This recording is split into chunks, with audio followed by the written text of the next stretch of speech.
Hi, you're watching Embodied Ethics, and I'm happy to be back today after a few weeks out.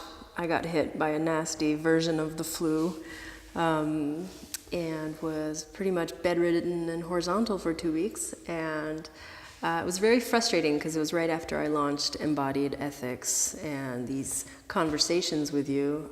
So I'm happy to be back. Today I wanted to share something about frames, boundaries, containers, membranes, forms that somehow hold a structure for an experience to be had. And this is something I think a lot about and something I'm quite passionate about and have a lot to say. So I imagine there will be several videos popping up here and there sharing perspectives on the value and the use, the limits of a framework for working with an individual, with a group, with a process. And today I just wanted to offer the possibility of thinking about framing a relationship, framing an experience, framing a process as something that exists in time as well as in space.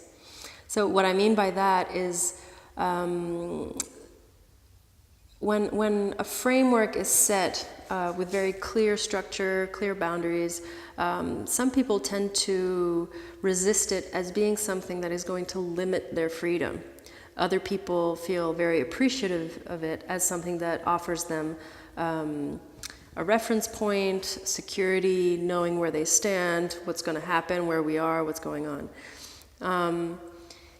And my own understanding of working with a clear frame that I'm very fond of, is that a frame is useful insofar as it's clear and it's fluid.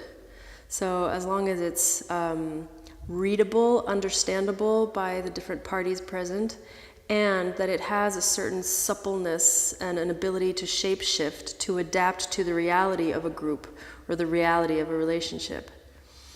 In my experience, people who are uncomfortable with frames are actually uncomfortable with frames in their rigidity and in their incapacity to adapt to a changing situation. And for that reason, thinking of a frame as something that exists in time helps me to understand it as being a temporary reference point, which allows me to set the stage for an experience to be had. So it's a temporary reference point in service of an experience that I would like to foster or generate, in service to a space I would like to hold for a given amount of time.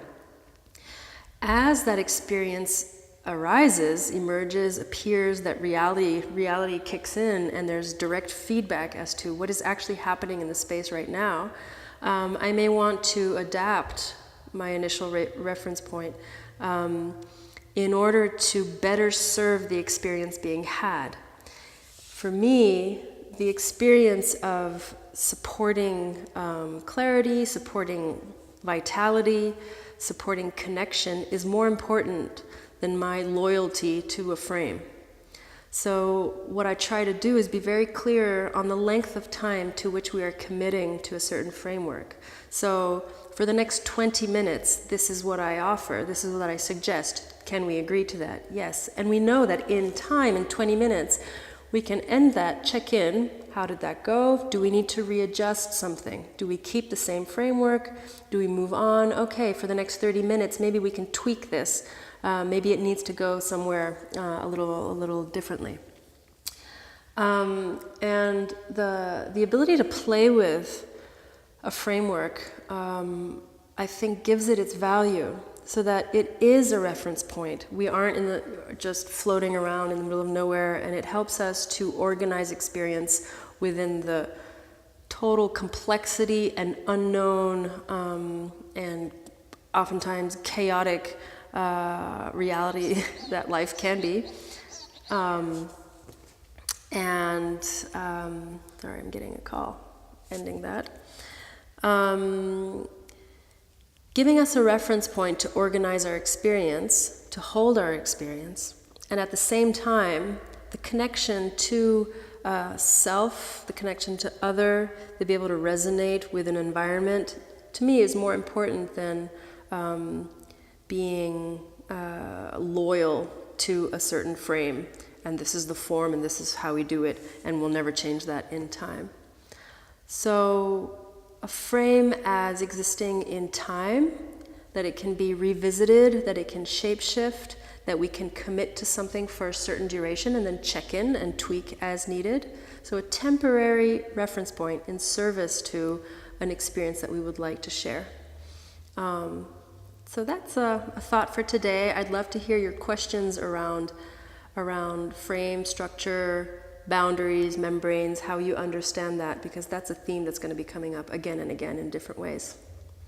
I hope this was helpful in some way, and I look forward to continuing the conversation. Take care.